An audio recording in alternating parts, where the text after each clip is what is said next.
Hello, good morning, students. Welcome back to my channel Bright Future Classes by Diksha Taneja. In this video, we do the chapter Work and Energy. Work and Energy chapter हम इस video में करेंगे. सबसे पहले इस video में इस chapter में हम क्या पढ़ेंगे, how force is related to work and how work is related to energy. हम ये पढ़ेंगे कि जो फोर्स होता है वो वर्क से कैसे रिलेटेड है और जो वर्क है वो एनर्जी से कैसे रिलेटेड है. ठीक है, सबसे पहले हम स्टार्ट करते हैं वर्क. वर्क क्या होता है, देखो वर्क क्या होता है. You will probably agree that it is hard to pull a heavy sofa across a room. देखो हम क्या करते हैं, जैसे बहुत ज़्यादा हैवी सोफ़ा है उसको हिलाना मुश्किल हो जाता है ना, या फिर हमारा कोई जो बुक्स है ऊपर वाले रैक में रखना वो भी मुश्किल हो जाता है. Lift a stack of books from a floor to high shelf. To prepare a lesson in 2 hours, मतलब कि एक लेसन प्रिपेयर करना है 2 घंटे में. Indeed all this example agree with the everyday meaning of work. Any activity that require muscular और mental effort. मतलब कि क्या होता है कि मेंटल एफर्ट चाहिए होते हैं जो भी एक्टिविटी करने के लिए. ठीक है, लेकिन फिजिक्स में जो वर्क होता है ना उसकी एक डेफिनेशन होती है. ठीक है, प्रिसाइज क्या होती है definition. Work is mode of transfer of energy. जो वर्क होता है वो क्या करता है, ट्रांसफर करता है एनर्जी को. Without transfer of energy there is a no meaning of physical work. अगर एनर्जी ट्रांसफर नहीं होगी तो वो वर्क का वहाँ पर कोई भी मीनिंग नहीं होगा. जो वर्क है, work transfer energy with the help of force. जो वर्क है वो ट्रांसफर करता है एनर्जी को किसकी हेल्प से, फोर्स की हेल्प से. ठीक है, अब देखो जैसे हम एक एग्जांपल लेते हैं कि वो जो वेट लिफ्टर होता है वो क्या करता है, वेट को क्या करता है, लिफ्ट करता है. वेट को जब वो लिफ्ट करता है तो वो उसको डिस्प्लेस कर रहा है तो उस तरह फोर्स भी लग रहा है, तो वहाँ पर क्या होगा, वर्क जनरेट होगा. देखो for example when a weight lifter lifts weight he applies force and displays the weight, then we say that work has been done by the weight lifter.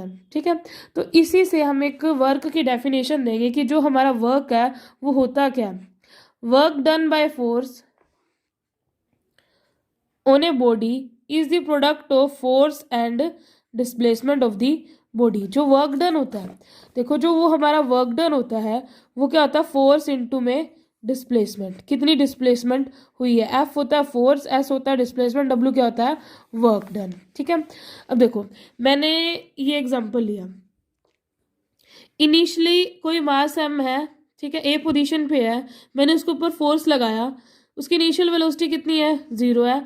Force लगाऊंगी तो वो मूव करेगा और वो B point तक पहुंच जाएगा. B point में जाके उसकी फाइनल वेलोसिटी वी मान ली. ठीक है, तो वो कितना डिस्प्लेस हुआ, उसने कितना डिस्टेंस ट्रेवल किया, तो ये जो होगा एस डिस्टेंस ट्रेवल किया. हमने फोर्स कितना लगाया, एफ. डिस्प्लेसमेंट कितनी हुई, एस. तो वर्क कितना हुआ, एफ डॉट एस या फिर एफ एस. ठीक है, ये लिखा हुआ है. क्या लिखा हुआ है, हमारे को बुक में दिया हुआ है कि एक a body A is keeped on the smooth horizontal surface. A horizontal force F is applied as shown in the figure 1. This force acts on the body for some time during which the displacement of the body is S. In such a case work is defined as follows. जो work की definition क्या होगी, work done by force on a body is product of force and displacement of the body. जो work है वो किसके product है, work जो है वो दो चीज़ों की प्रोडक्ट है, फोर्स की और एक डिस्प्लेसमेंट की. वर्क जो होगा, work done is the product of force and displacement. ठीक है, work is equal to force into में डिस्प्लेसमेंट. जो वर्क है ना वो स्केलर क्वांटिटी है. हम चैप्टर कर रहे हैं हमारा वर्क एंड एनर्जी. हम हमारा चैप्टर कर रहे हैं वर्क एंड एनर्जी. इसी में हमारा आएगा पावर. ये जो तीनों टर्म्स है, वर्क एनर्जी एंड पावर, ये तीनों टर्म जो है ये स्केलर क्वांटिटी है. जो तीनों क्वांटिटी है ये स्केलर क्वांटिटी है. स्केलर क्वांटिटी वो होती है जिसके अंदर सिर्फ और सिर्फ क्या हो, वैल्यू हो, जो डायरेक्शन के बारे में बात ना करे, जिसकी डायरेक्शन ना हो. वेक्टर क्वांटिटी वो होती है जिसकी वैल्यू भी हो और क्या हो, डायरेक्शन भी है. Scalar quantity are those quantity which have only magnitude.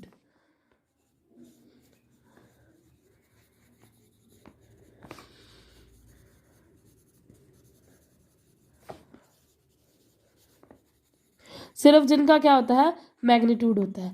तो जो हमारा वर्क है, एनर्जी है, पावर, ये तीनों क्या है, ये तीनों हमारे क्या है, स्केलर क्वांटिटी है, ठीक है। और यूनिट्स, अब आती है बात यूनिट्स की। यूनिट ऐसा यूनिट ऑफ जो वर्क होती है वो क्या होती है, जूल। और जो सीजीआई यूनिट होती है वर्क की वो क्या होती है, अर्क, ठीक है। और जो रिलेशन होता है जूल और अर्क में वो ये होता है, 1 जूल किसके बराबर होती है, 10⁻7 अर्क। 1 जूल इज इक्वल टू 10⁻7 अर्क। आगे आता है जूल, 1 जूल की डेफिनेशन क्या होगी, देखो वर्क क्या होता है, फोर्स इनटू में डिस्प्लेसमेंट। जब वर्क मेरा 1 जूल कब होगा, जब मैं फोर्स कितना लूँ, 1 न्यूटन। किसी भी ऑब्जेक्ट पर फोर्स लग रहा है 1 न्यूटन, और 1 न्यूटन फोर्स लगने पर वो डिस्प्लेस कितना हो रहा है, 1 मीटर। तब मैं मेरे वर्क जो होगा वो मेरा कितना हो जाएगा, 1 जूल। देखो वर्क होता क्या है, वर्क होता है मेरा फोर्स इनटू में डिस्प्लेसमेंट। फोर्स मेरा अगर 1 न्यूटन हो, डिस्प्लेसमेंट मेरी 1 मीटर हो, तो मेरा वर्क कितना हो जाएगा, 1 जूल, ठीक है। इसलिए हम डेफिनेशन लर्न करेंगे हमारे 1 जूल की। 1 जूल हमारा कब होगा, जब फोर्स कितना हो, 1 न्यूटन, डिस्प्लेसमेंट कितनी हो, 1 मीटर, और वर्क जो होगा हमारा कितना होगा, 1 joule. 1 joule of work is said to be done when a force of 1 Newton displace a body by 1 meter in its own direction। कि 1 जूल ऑफ वर्क कब होगा, जब फोर्स कितना लगे, 1 न्यूटन, और वो बॉडी कितना डिस्प्लेस हो जाए, कितना मूव कर जाए, 1 मीटर, ठीक है, उस इट्स ओन डायरेक्शन, तब उसको क्या बोलेंगे, 1 जूल। अब क्या आता है, अब इसके अंदर हम ये बात करते हैं, जैसे ये है, ये कोई बॉय है, ये बॉय क्या कर रहा है, इस वॉल पर क्या कर रहा है, फोर्स लगा रहा है, फोर्स लगा रहा है। तो जो ये वॉल है यहाँ पर मूव नहीं कर रही।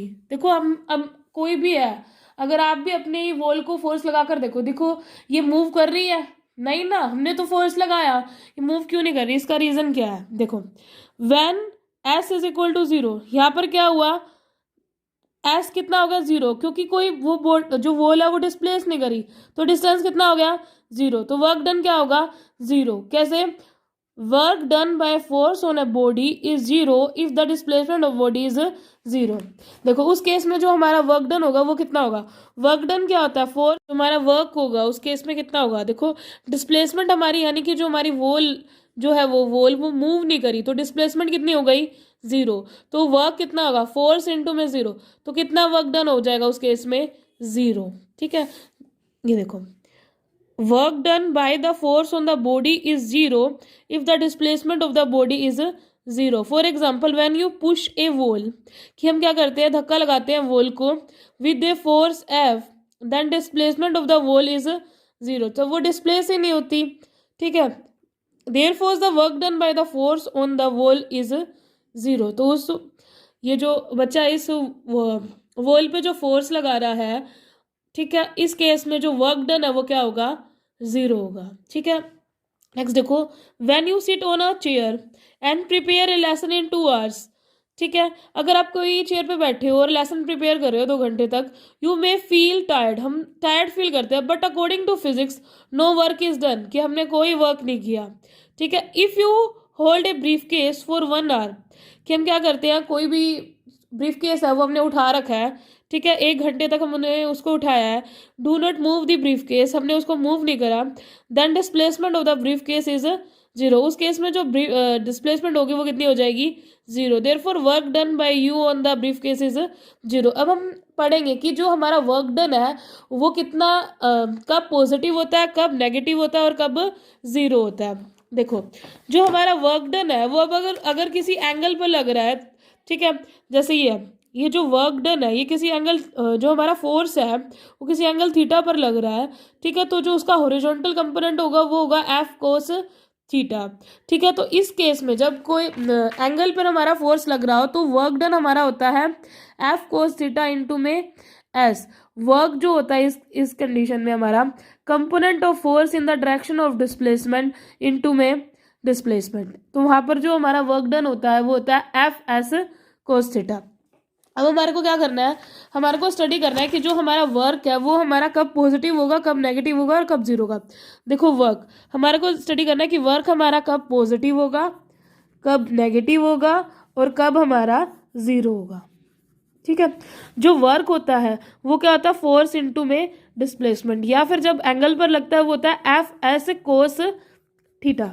देखो कोस हमारे को जो वैल्यू याद करनी है, कोस थीटा में कोस जीरो जो होता है वो होता है हमारा 1, और कोस 90 डिग्री जो होता है वो हमारा वो होता है 0, कोस 180 डिग्री जो होता है वो होता है हमारा -1। ये तीन वैल्यू हमारे को क्या करनी है, लर्न करनी है। कोस 0 1, कोस 90 0, कोस 180 डिग्री -1। अब देखो अगर कोई भी ऑब्जेक्ट है, ठीक है, अगर ये यहाँ मूव कर रहा है, मान लो कि ये बॉल है, कोई भी बॉल है,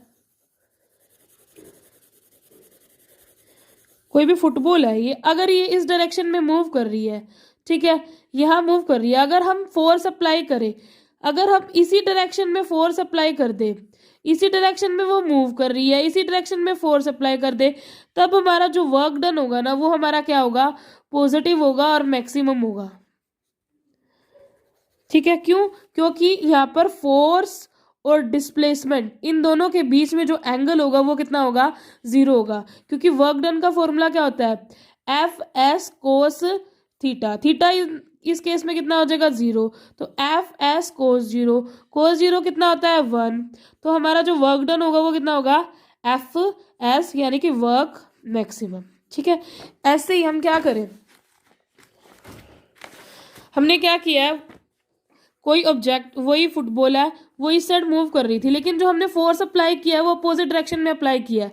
यहाँ पर हमारी डिस्प्लेसमेंट हो रही थी, जो फोर्स अप्लाई किया हमने अपोजिट डायरेक्शन में, तो इस केस में एफ और एस डिस्प्लेसमेंट के बीच में एंगल जो होगा वो होगा 180 डिग्री। तो हमारा जो वर्क डन होगा वो कितना होगा, एफ एस कोस 180 डिग्री। कोस 180 डिग्री हमको पता है कितना होता है, -1, तो कितना आ जाएगा वर्क डन, इस केस में क्या आ जाएगा, नेगेटिव आ जाएगा। ठीक है, और जो हमारा अगर 90 डिग्री एफ और एस के बीच जो एंगल हो अगर 90 डिग्री हो जाए, ठीक है, यहाँ डिस्प्लेसमेंट और जो फोर्स लग रहा है ऊपर से लग रहा है, इन दोनों के बीच में अगर एंगल 90 डिग्री हो जाएगा, तब हमारा जो वर्क डन होगा वो कितना हो जाएगा, एफ एस कोस 90 डिग्री। कोस 90 डिग्री हमारा कितना होता है 1, तो यहाँ पे हमारा जो वर्क डन होगा वो कितना हो जाएगा, एफ एस मल्टीप्लाई 0, कितना हो जाएगा वर्क डन इस केस में, 0, वर्क डन क्या हो जाएगा, 0। अब हम एग्जांपल से समझते हैं कि वर्क हमारा कब पॉजिटिव होगा, कब नेगेटिव होगा, कब 0 होगा। देखो सबसे पहला, work done is positive when theta is acute. अगर एंगल एक्यूट एंगल है तो तब हमारा जो वर्क होगा वो कितना हो जाएगा, positive. This is because cos theta is positive, work done is maximum when theta is 0। जब थीटा 0 होगा वर्क क्या होगा, मैक्सिमम। थीटा 0, जब थीटा 0 होगा तो वर्क होगा मैक्सिमम। अगर थीटा 180 डिग्री है वर्क होगा नेगेटिव। अगर थीटा 90 डिग्री है तो वर्क कितना होगा, 0 होगा। ठीक है, this is because the maximum value of cos theta is equal to 1. This happens when force act in the direction of a displacement. Case second ये ले लिया कि when the angle between the force and displacement is 90 degree, तो theta कितना होगा हमारा 90, cos 90 0, तो इस केस में हमारा कितना हो जाएगा वर्क डन 0।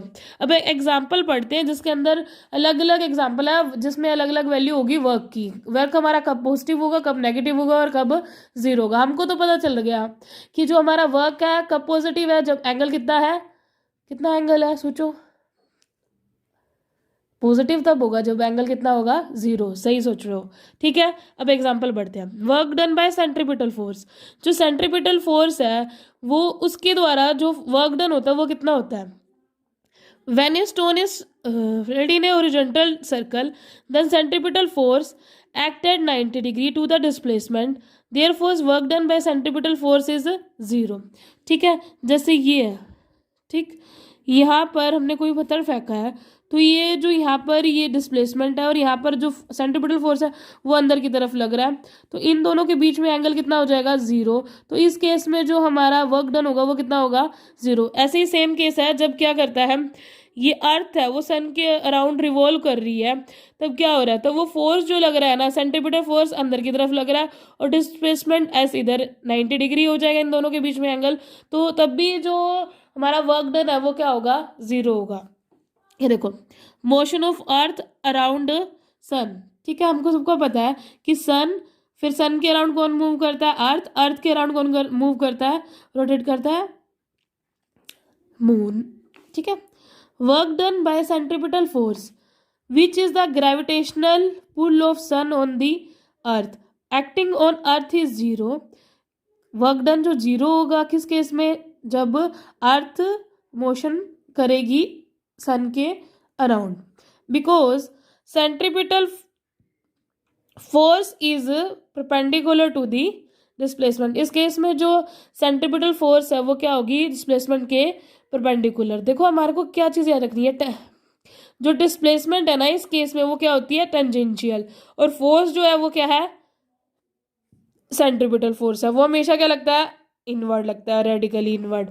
ठीक है। जैसे ये यहाँ पर जो हमारी डिस्प्लेसमेंट हो रही है, ठीक है, वो क्या है? टेंजेंशियल है। और जो फोर्स लग रहा है हमारा सेंटर की तरफ, एफ सी सेंट्रीपिटल फोर्स लग रहा है, इन दोनों के बीच में जो एंगल होता है ना वो 90 डिग्री होता है, इसलिए हमारे को जो वर्क है वो कितना हो जाता है? उस केस में जीरो हो जाता है। ठीक है। जैसे अब ये कूली जो होते हैं, देखा है ना हमने, ये कूली ये अपने सिर के ऊपर क्या करता है? वजन उठाकर जाता है ना। तो इस केस में जो वर्क डन इसको भी जो फील हो रहा है वो वर्क डन कितना है? जीरो है। वर्क डन बाय कुली। देखो वर्क डन हमने 3 केसेस पढ़े जिस केस में हमारा जीरो होगा। एक तो हमने ये सन के अराउंड अर्थ का मूवमेंट मोशन देख लिया, और एक कूली वाला एग्जांपल, और एक वो जो हमने पत्थर फेंका है वो वाला। When a coolie moves on a horizontal surface he applies a force on the load kept on his head in vertically upward direction. Therefore जो theta is equal to 90 degree, therefore work done by the force applied by coolie is zero. Work done कितना होगा coolie के द्वारा? कितना होगा? Zero. अब 90 degree में work done zero, zero पे वर्क डन मैक्सिमम और पॉजिटिव, और 180 डिग्री एंगल पे वर्क क्या होगा? नेगेटिव होगा। ठीक है। अब हम क्या करते हैं, कुछ एक न्यूमेरिकल करते हैं। ठीक है। और हमारे को क्या चीज याद रखनी है? Work done by work done जो हो सकता है वो पॉजिटिव भी हो सकता है, नेगेटिव भी हो सकता है, और जीरो भी हो सकता है। वो किस पे डिपेंड करेगा? वो डिपेंड करेगा एंगल थीटा पे। ठीक है। अब कुछ न्यूमेरिकल करते हैं। जैसा पहला न्यूमेरिकल है, न्यूमेरिकल नंबर 1। ठीक है। A force of 10 Newton acts on an object. कोई भी ऑब्जेक्ट है उसके ऊपर कितना फोर्स लग रहा है? 10 newton. The displacement is 8 metre in the direction of force. और डिस्प्लेसमेंट कितनी है? 8 मीटर है। The force act on the object throughout the displacement, what is the work done by the force. देखो जब भी हम है ना न्यूमेरिकल करते हैं तो हमारे को स्टार्टिंग में जब हम पढ़ते हैं तो साथ साथ हम लिख देना चाहिए क्या क्या दिया हुआ है। ठीक है। सबसे पहले हमारे को क्या दिया हुआ है? Force is a force of 10 Newton. तो हमारे को फोर्स कितना दिया हुआ है? 10 न्यूटन। आगे रीड करते हैं। द डिस्प्लेसमेंट इज 8 मीटर, यानी कि जो डिस्प्लेसमेंट है वो हमारी कितनी है? 8 मीटर है। इन the direction of force, the force act on the object throughout the displacement, what is the work done by the force. तो वर्क डन क्या होता है? फोर्स इंटू में डिस्प्लेसमेंट। फोर्स कितना है? 10, डिस्प्लेसमेंट कितनी है? 8, 10 इंटू 8 80 जूल। तो हमारे जो वर्क डन आ जाएगी वो हमारा कितना आ जाएगा? 80 जूल। ठीक है। अगला question, example number 2। A pair of bullocks exert a force of 1400 Newton on a plow, the field being plowed in 15 meter long. How much work is done in plowing the length of the field? ठीक है। इस case में हमारे को दिया हुआ है work done निकालना है। फोर्स दिया हुआ है हमारे को 1400 न्यूटन, और डिस्प्लेसमेंट दी हुई है 14 मीटर। तो हमारे को पता है वर्क डन का फॉर्मूला कितना होता है? फोर्स इंटू में डिस्प्लेसमेंट। फोर्स की वैल्यू पुट करेंगे हम और डिस्प्लेसमेंट की उसको मल्टीप्लाई करेंगे, इतना आ जाएगा। The displacement of the plough is along the direction of force exerted by the bullock. ठीक है। देखो एग्जाम्पल नंबर 4 में क्या है? A bullock is pushed by a force 10 newton. ठीक है। ये ब्लॉक है, ब्लॉक को क्या करना है? हम पुश कर रहे हैं। ये ब्लॉक है, हम इसको पुश कर रहे हैं, हम इसको फोर्स लगा रहे हैं। कितने न्यूटन से?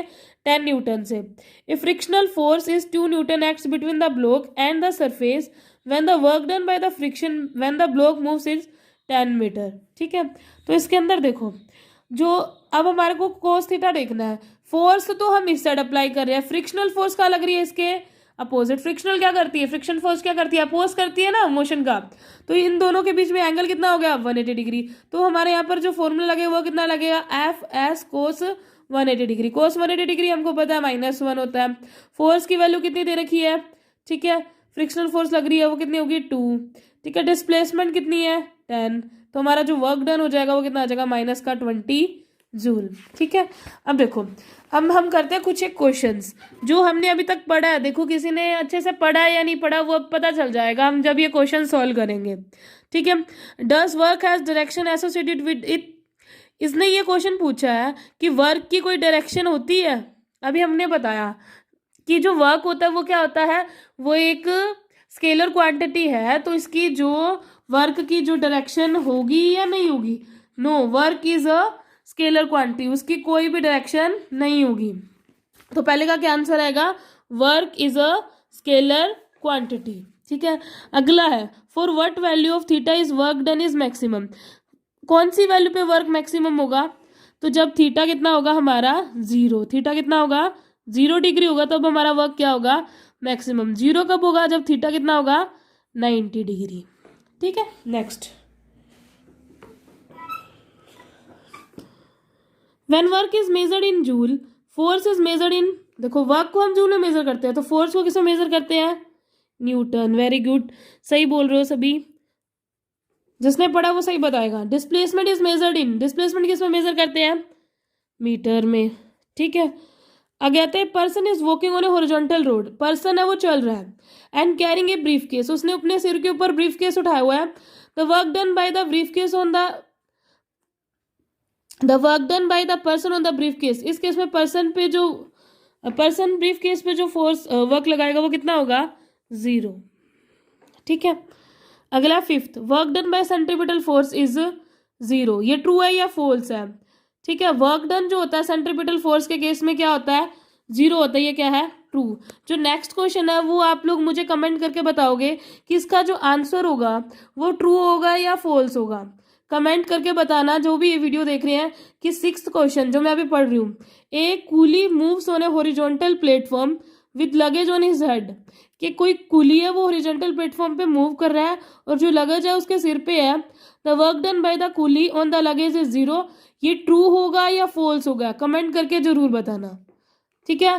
नेक्स्ट टॉपिक हम पढ़ते हैं एनर्जी। एनर्जी क्या होता है, एनर्जी क्या होता है, when A car runs work is done by the car, जब कार चलती है तो वर्क क्या होता है, देखो जब हम भी कार चलाते हैं तो कार के अंदर क्या होता है, पेट्रोल होता है। वो क्या करता है, एक टाइप का सोर्स है एनर्जी का, ठीक है, एनर्जी प्रोवाइड करता है। देखो जब हमारी कार में पेट्रोल होता है तो हमारी कार चलती है, जब वो पेट्रोल खत्म हो जाता है तब वो हमारी कार क्या करती है, नहीं चलती ना। तो अगर एनर्जी होगी तभी क्या होगा, वर्क होगा, ठीक है।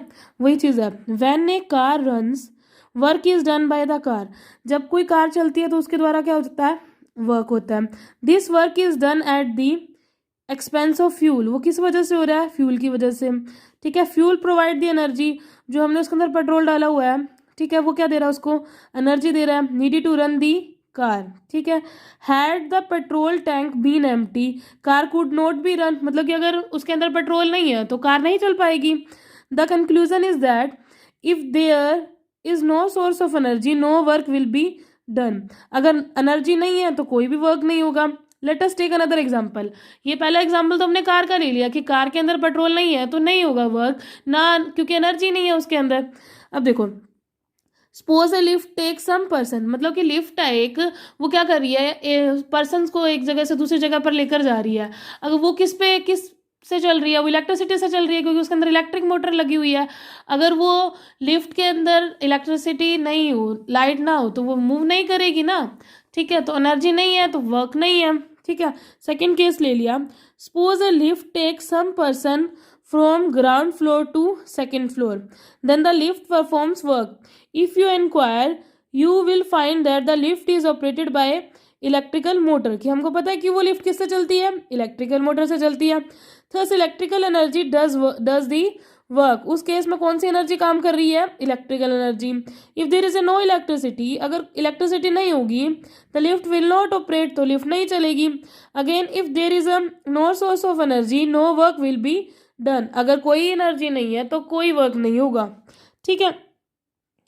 The above statement is not just true for above two example but true for all processes. ठीक है, ये दो एग्जाम्पल के लिए ये बात प्रूफ नहीं होती, भी और भी एग्जाम्पल्स हैं, और भी प्रोसेसेस है जिसके अंदर ये बात लागू होती है कि एनर्जी जीरो है तो वर्क भी कितना होगा, जीरो होगा। जो एनर्जी है वो क्या होता है, अब एनर्जी की डेफिनेशन आ गई। एनर्जी क्या होती है, capacity to do work. Energy in a body more the work body can do. जितनी ज़्यादा एनर्जी होगी उतनी ज़्यादा क्या होगा, वर्क हम कर सकते हैं। ठीक है, अब अगर हमारे अंदर ज़्यादा एनर्जी है तो हम ज़्यादा पढ़ सकते हैं, ठीक है, ज़्यादा वर्क कर सकते हैं। ठीक है, जो एनर्जी है वो क्या है, स्केलर क्वांटिटी है। एनर्जी की जून क्या, एनर्जी की यूनिट जो होती है वो क्या होती है, जूल। ठीक है, वीडियो स्टार्टिंग में मैंने बता दिया था कि जो हम चैप्टर कर रहे हैं work energy, work and energy, ये दोनों ही क्या है, स्केलर क्वांटिटी है। जो वर्क है और एनर्जी है ये दोनों ही क्या है, स्केलर क्वांटिटी है। दोनों ही क्या है, स्केलर है। दोनों की यूनिट क्या है, जूल है। ठीक है, अब दोनों की यूनिट जूल है, ठीक है, दोनों सेम है, तो हमारे को क्या चीज़ याद रखनी है, और उसकी जो सीजीएस यूनिट है वो भी क्या होती है, एनर्जी की अर्ग होती है।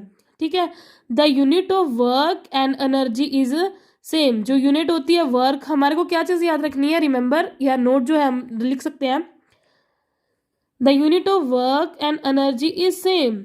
हमको दोनों की यूनिट कितनी होती है, जूल होती है।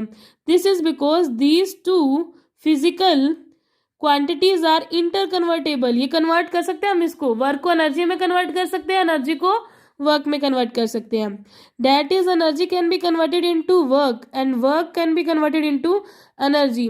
Force act as a mediator in this conversation. ठीक है, इसलिए दोनों की जो यूनिट वो क्या होती है, सेम होती है, क्योंकि हम इसको एक दूसरे में कन्वर्ट कर सकते हैं। अनदर यूनिट ऑफ एनर्जी, जो और यूनिट है एनर्जी की वो क्या हो सकती है, इलेक्ट्रॉन वोल्ट। कैलोरी में भी एनर्जी को मेजर करते हैं, किलोवोट आवर में भी एनर्जी को मेजर करते हैं। जो 1 इलेक्ट्रॉन वोल्ट है और जूल, इनके बीच का जो रिलेशन है ये हमारे को याद रखना है, वो कितना होता है, 1 electron volt is equal to 1.6 into 10⁻⁻19 joule, और जो 1 कैलोरी होता है वो 4.186 जूल के बराबर होता है, और 1 किलोवाट आवर किसके बराबर होता है, 3.6 इंटू 10⁻6 जूल। देखो 1 किलोवाट आवर, ठीक है, किलोवोट को हम क्या लिख सकते हैं, 1000 वोट। ठीक है, आर में कितने मिनट, 60 सेकेंड, 60 मिनट 60 सेकेंड। 3600, 1 2 3 4 और 5, 1 2 3 4 5। तो अगर हम यहाँ कन्वर्ट करेंगे, यहाँ पॉइंट लगाएंगे तो कितना हो जाएगा, 3.6 इंटू 10⁻6 जूल। ठीक है, जो हमारा 1 किलोवाट आवर है किसके बराबर होता है, 3.6 इंटू 10⁻6 जूल के। देखो आगे है फॉर्म ऑफ एनर्जी, एनर्जी के टाइप्स। एनर्जी के टाइप हम आने वाली नेक्स्ट वीडियो में करेंगे। Thank you for watching this video. ठीक है, आने वाली वीडियो में हम एनर्जी के टाइप, ठीक है, और पावर के बारे में डिस्कस करेंगे। Thank you for watching my video.